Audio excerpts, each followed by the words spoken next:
4. 악에 젖은 세상. 부처님께서 대중에게 말씀하셨다. 세상 사람들은 하잘것없는 일들을 다투어 구한다. 악과 괴로움으로 들끓고 있는 세상에서 허덕이며 생계를 꾸려나간다. 신분이 높거나 낮거나 가난한 자나 부자나 남녀노소를 가릴 것 없이 모두 돈과 물질에 눈이 어두워 있다. 그러나 사실은 그것이 있거나 없거나 간에 근심 걱정은 떠날 날이 없다. 불안 끝에 방황하고 번민으로 괴로워하며 욕심에 쫓기느라 조금도 마음 편할 틈이 없는 것이다. 논밭이 있으면 논밭 때문에 걱정하고 집이 있으면 집 때문에 근심하며 가축과 하인과 돈과 재산, 의복, 음식, 세간살이에 이르기까지 이것저것 걱정 아닌 것이 없다. 있으면 있다고 해서 없으면 없다고 해서 걱정하고 한숨 짓는다.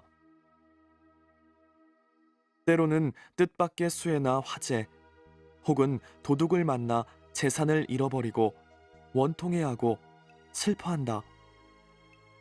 이런 생각이 맺히면 마음은 멍들어 돌이키기 어렵다. 만약 재산을 모두 잃거나 벌을 받게 되어 목숨이 위태롭게 되면 그는 모든 것을 고스란히 버리지 않을 수 없다. 누구 하나 그를 따라가는 이도 없다. 아무리 신분이 높고 부자라 할지라도 사람들은 이렇듯 괴로움과 근심 속에서 살아가고 있는 것이다. 때로는 이와 같은 고통 끝에 죽는 일이 있다.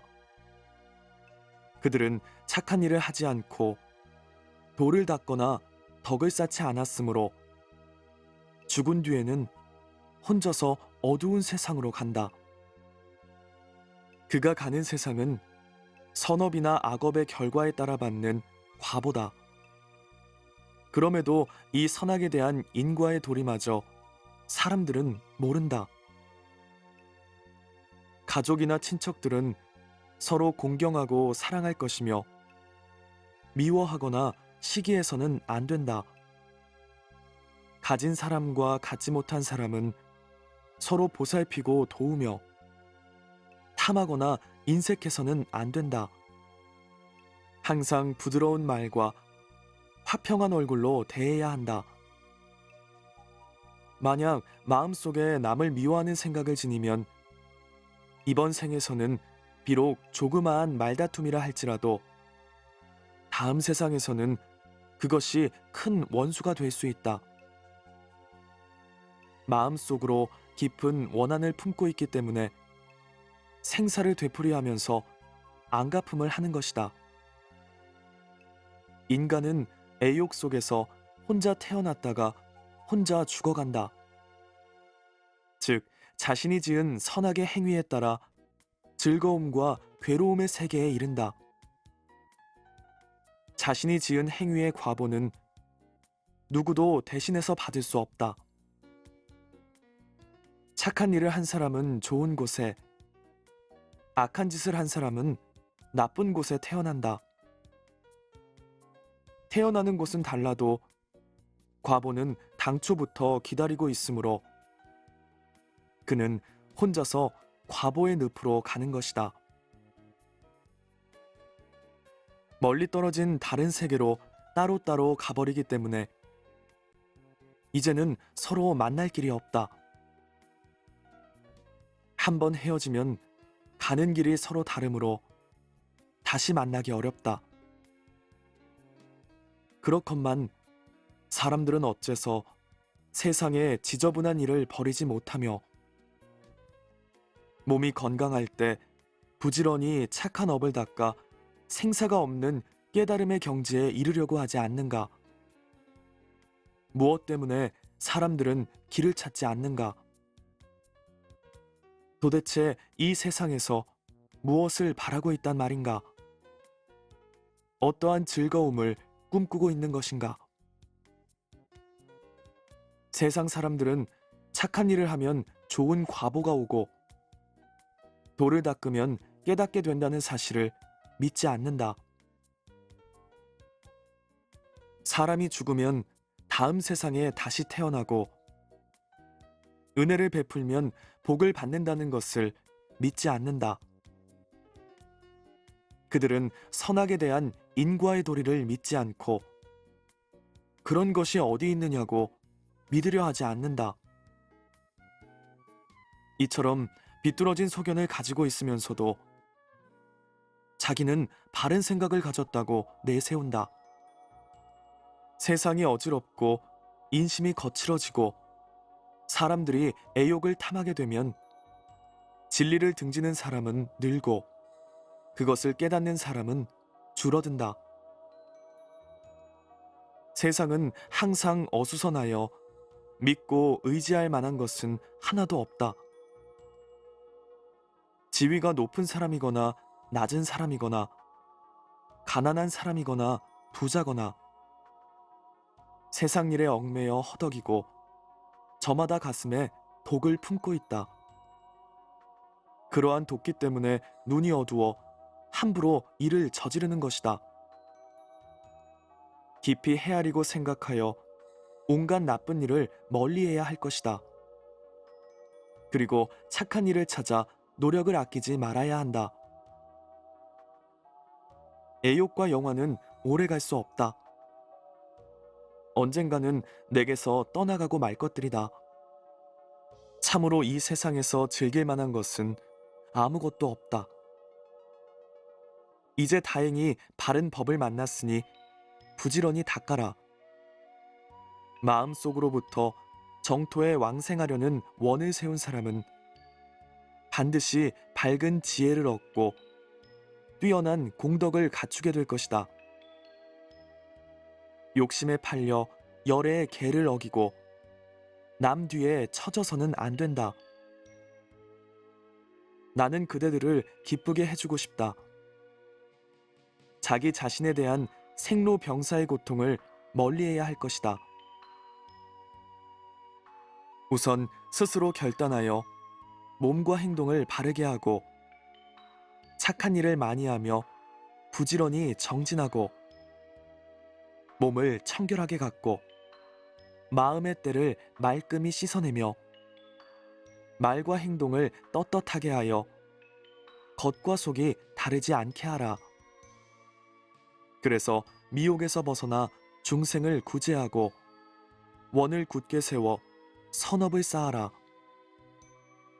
일생의 고통이란 사실 순간에 지나지 않는 것이며 무량수 부처님의 국토에 태어나면 끝이 없는 기쁨을 누리게 된다.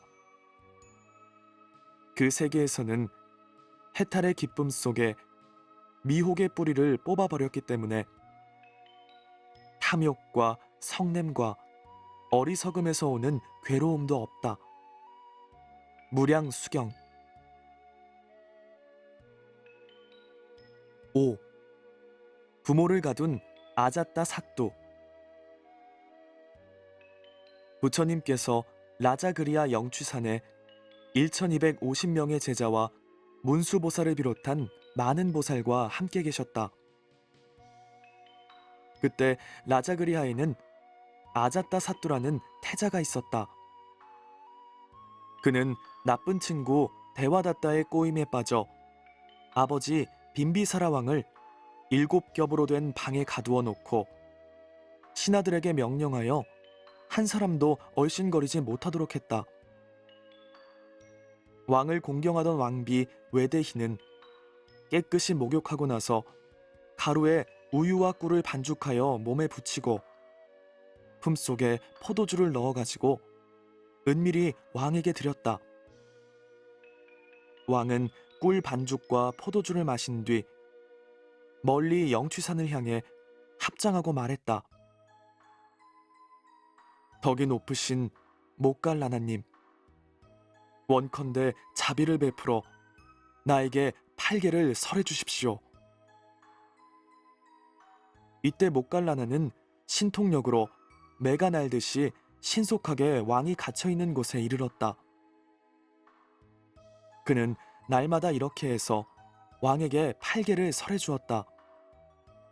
그리고 부처님께서는 뿌르나를 보내어 왕에게 설법해 주도록 하셨다. 3주일이 지났다. 왕은 갇혀있는 몸이지만 꿀반죽을 먹고 설법을 들었기 때문에 안색이 온화하고 기쁨으로 충만해 있었다. 어느 날 아자따 사뚜는 문지기에게 왕이 아직도 살아있느냐고 물었다. 대왕님, 왕비께서는 몸에 꿀반죽을 붙이고 품속에 포도주를 넣어 가지고 와서 왕께 드리고 있습니다. 그리고 못갈라나와 뿌르나 두 스님이 허공을 날아와 설법해 줍니다. 그러니 저로서는 막을 도리가 없습니다. 이 말을 듣고 화가 난 아자따 사뚜는 칼을 들고 어머니를 치려 하면서 말했다. 어머니는 역적을 도왔으므로 역적이요, 스님들은 악당이요, 사람을 홀리는 주문으로 이 나쁜 임금을 여러 날 죽지 않게 했기 때문이요. 이때 지혜로운 신하 짠드라 프라바는 의사 지아과와 함께 왕 앞에 나아가 말했다. 대왕님, 외다 성전에 말해진 것을 듣건대 아득한 옛날부터 온갖 나쁜 임금이 있어 왕위에 빨리 오르기 위해 그 부왕을 죽인 자가 무려 1만 8천 명이나 됩니다. 그러나 무도하게 그 어머니를 죽였단 말은 아직 듣지 못했습니다. 대왕께서 만약 부모를 살해하신다면 왕족의 이름을 더럽히게 될 것입니다. 이런 일은 찬달라 같은 천민이나 할 수 있는 일입니다. 저희는 차마 볼 수 없으므로 여기 더 머물러 있을 수 없습니다. 이와 같이 말하고 두 신하가 물러나려 했다. 아자따 사뚜는 깜짝 놀라 지와과에게 말했다. 그대는 나를 도와주지 않겠소. 대왕님, 어머니를 살해해서는 안 됩니다. 왕은 이 말을 듣고 뉘우쳐 도와주기를 청했다. 그리고 칼을 거두어 어머니를 살해하지는 않았지만 하인을 시켜 깊은 골방에 가두어 다시 나오지 못하도록 했다. 관무량 수경